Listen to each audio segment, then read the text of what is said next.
Alright guys, so I've got this cord here for my headphones. I'm listening to these guys that were on here earlier. I don't know what language they're speaking. Anyway. So this thing here, like, is I don't know, bent or something. Some of these new ones are just really not that great. And I think this thing got stepped on or something, but you see how it bends really easily. Anyway, um, it got damaged, and so we just cut it off.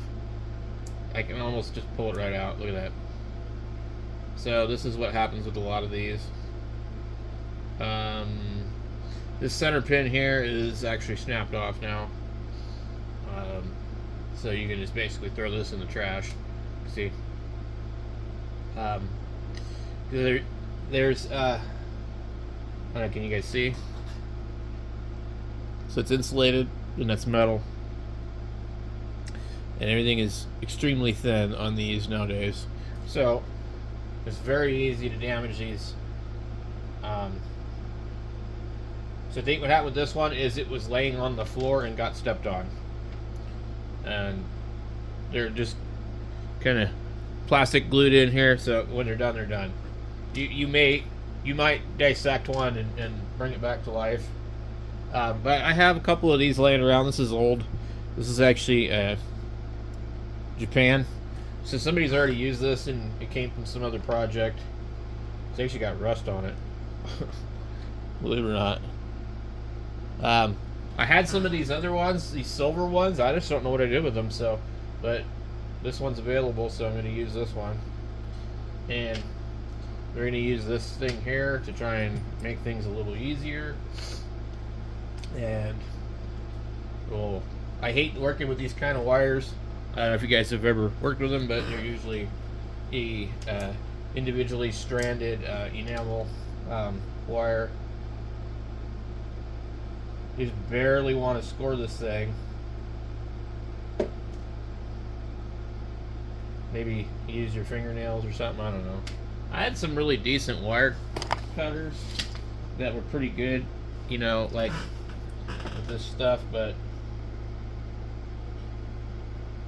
what I found is just to do this a few times.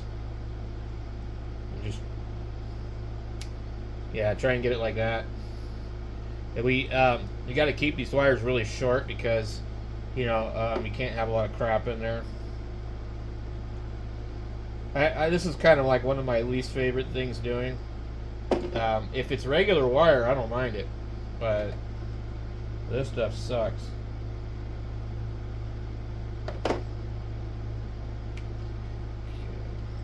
So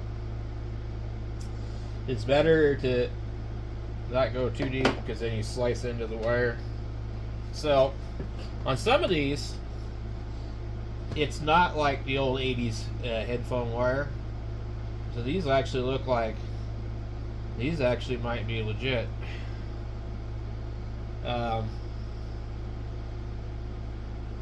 They appear to be normal. I'm surprised. So this shouldn't be too hard then. Ha! Oh, well, I should keep my mouth shut, right? This shouldn't be hard at all. 2 hours later. So I nicked it a little bit on this one, I can tell, because some of this came undone. I usually just twist these up like this, okay? And I get them like this. And I solder these ones first. And I've got my soldering station down here. I can technically use this thing if I want to hold the iron. What I like to do, since I don't have a lot of flux left, is I take it and I'll put the wire in the flux and just kind of let my solder do its thing.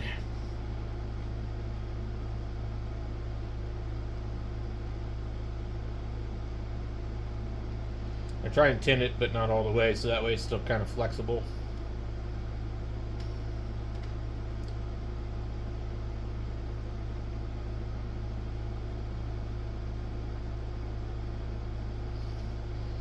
And I'll end up trimming that back. Let me see if I can use this thing. A little wonky, but it'll work. Okay, so what we need to do now is take a look at this thing.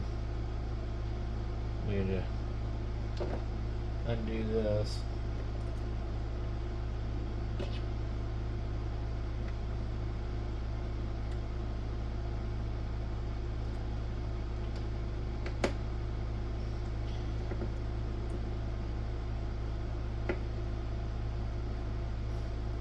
Okay, so now I'm hoping they didn't use acid core solder on here or something, because I don't know why it would be rusted. And I might not be able to get this hot enough, because I think it's only like 45 watt soldering iron. I've got it up to 700. So what I will do here in this situation is I'll just go ahead and pull out the big soldering gun here. Ah, damn, this thing keeps getting bent.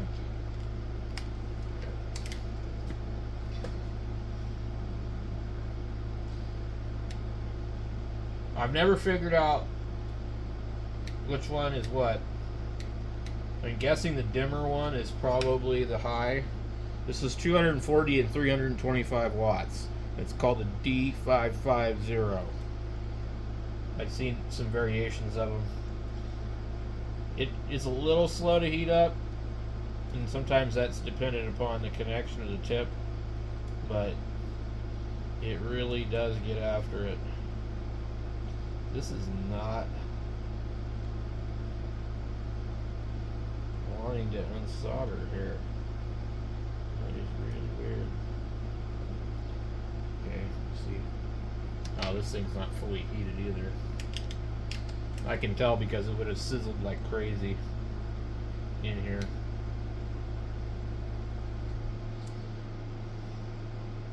This is kind of a common problem I've had with a lot of these welders.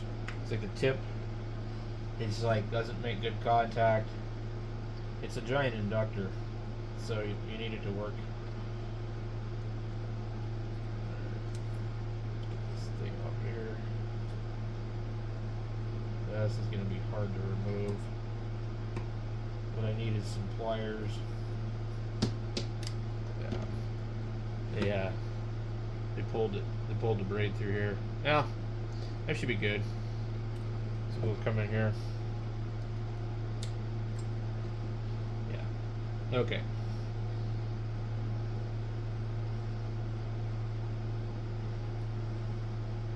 Put my garbage can.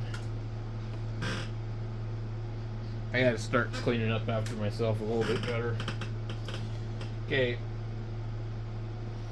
I don't know if these colors have anything to do with the correct one. I can't remember. I'd actually prefer to do this with this. The big one, that'll overheat it. We don't want to melt anything. We just want to get these old ones out of here.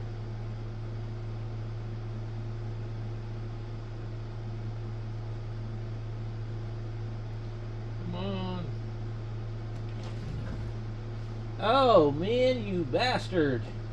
This thing is down to 300. It's got this stupid timeout function. It's a Weller, one of the new digital ones. And so it sits there. It heats up really fast. But after a certain amount of time, and you can change it, but after a certain amount of time, it goes to like sleep, basically. And people like tied knots in the wire. I always hate dealing with that.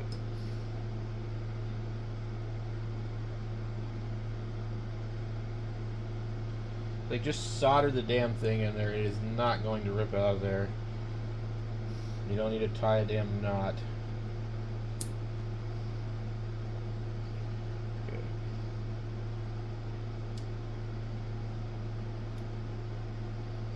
Yeah, I'm trying to undo their knot.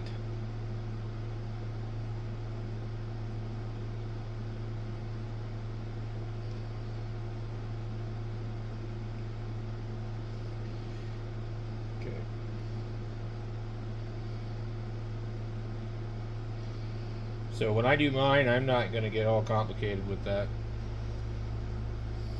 Okay. So we'll take our cord here. Hopefully it'll fit no problem. This is it. The reason this is big is because this is actually stereo to RCA. So it's actually going to be a tight fit.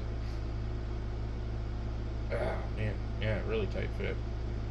Which is good. That's good for this. Okay. Pull that back there a ways. We'll bring our two grounds together. One of these is always needing to be a little bit longer sometimes. In the case of this one, I think the way they got it laid out, I should just be able to go boom, boom, boom. Ugh, that's stretched. Okay.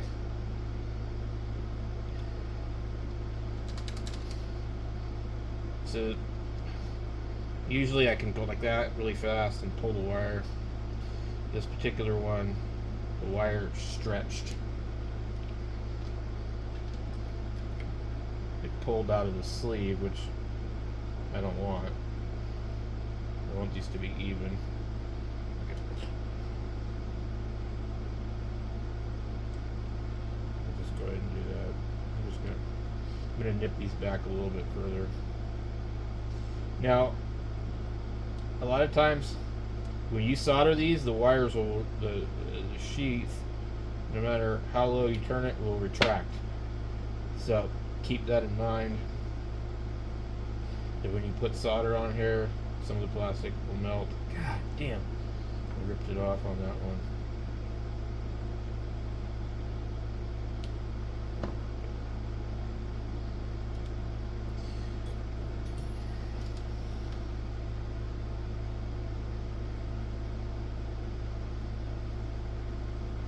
Okay.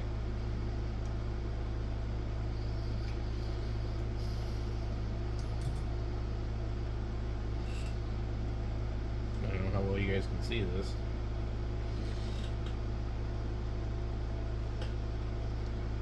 Are these guys still on here? Nope. Okay. Let's get this one here.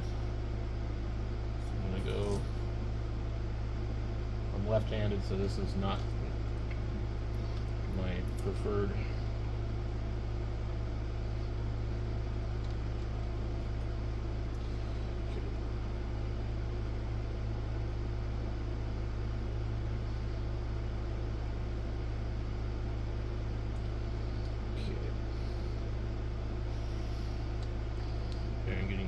Tangled up here. Okay. Get that one. We should be able to just fit this one right here. And then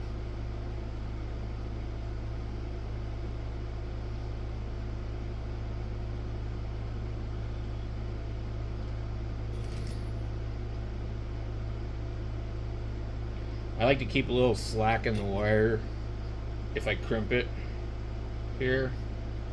Now these ones here, they're going to need to pretty much come out through the bottom because of the way I soldered it. It's a pain.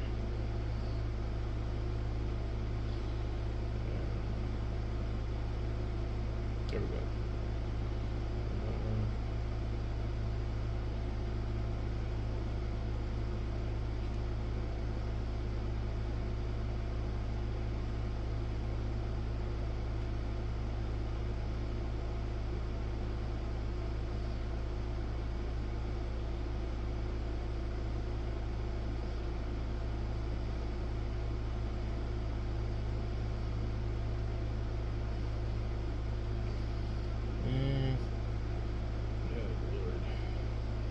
I'll end up breaking the damn wire before I ever get these stupid things in here, man. It's ridiculous.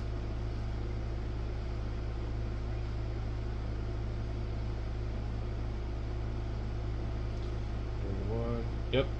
What did I tell you? And then breaking the wire before I ever get anywhere. this one's about to break too. See, this is why this is a pain. So now I've got to do this again. And now they're getting too short, so this takes quite a while.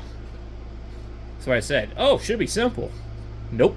I literally have to just chop all the crap off all over again. I gotta go find my really good wire cutters or a razor blade, because this knife is nicking everything. I think I got a razor blade back over here behind the shelf. I got one of these. These are a little bit nasty. We'll try it. Okay. So, let's see.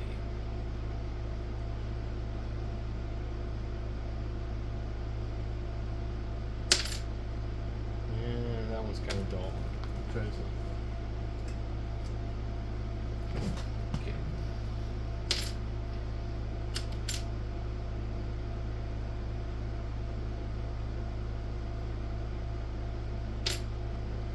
There we go. I noticed there's some fabric in here too on this. I didn't see that at first. Okay.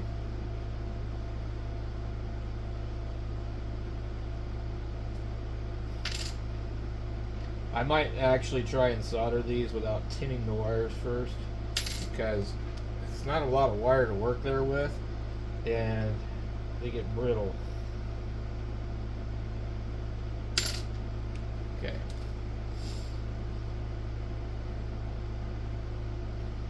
I could also just try twisting my ground wires together first.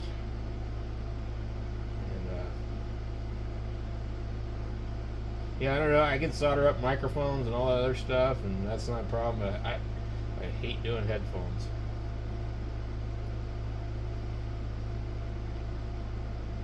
I don't like it. And this isn't even the bad kind.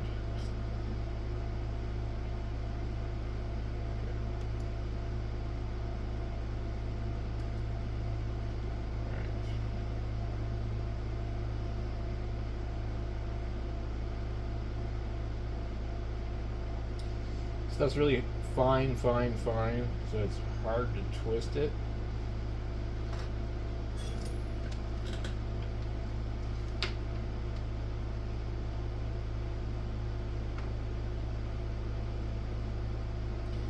Okay.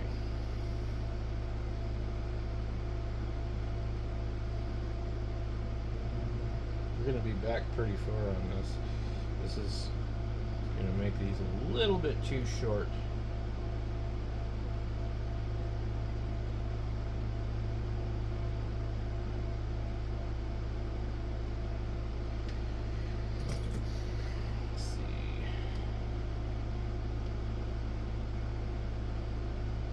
Too long.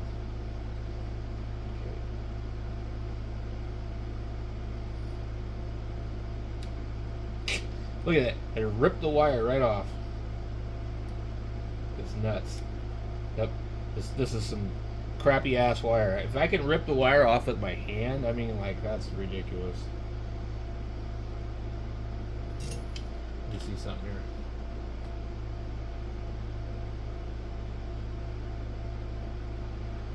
Yeah, that's funny.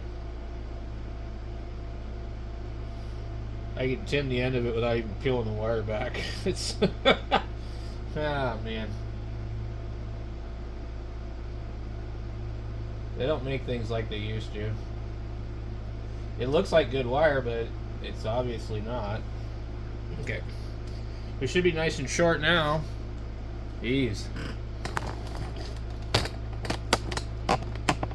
Okay.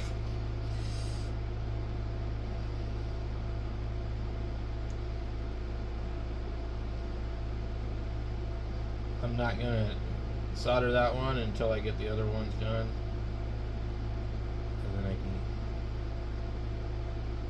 probably good Lord.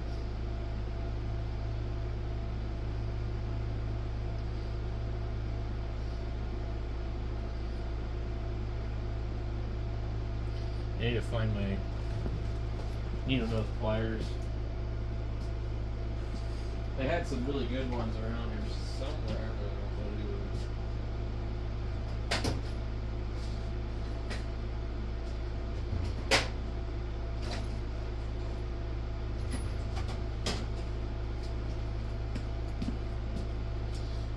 These Harbor Freight ones suck. They're good if you want something that's not going to mar something up because they're smooth.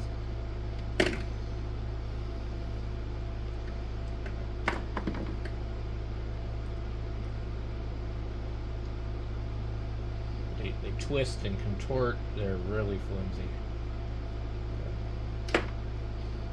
Try this again.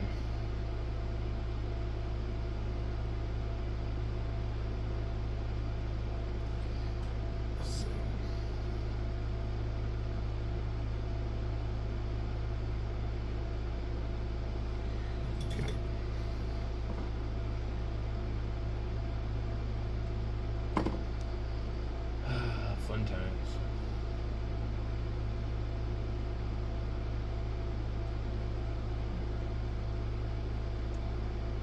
There.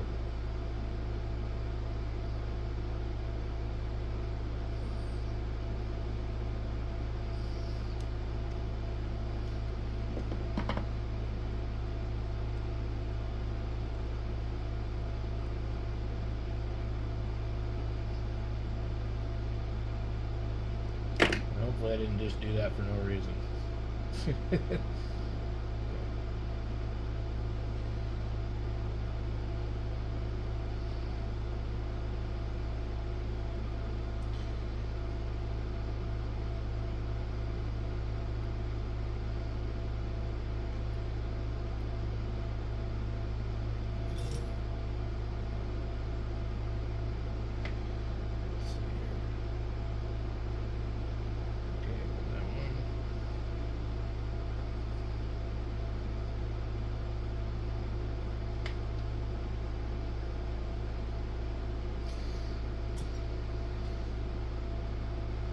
Alright, we got those two.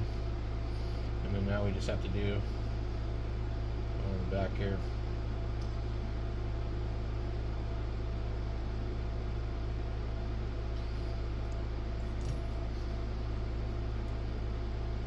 I don't even see where the solder was.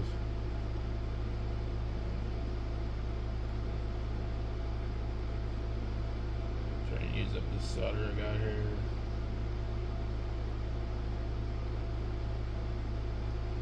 Okay. Good enough for government work.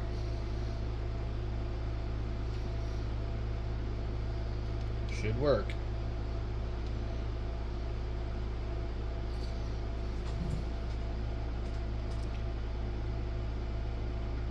Real pain for me. Some of you guys might be really good at this. I don't know, but I'm not.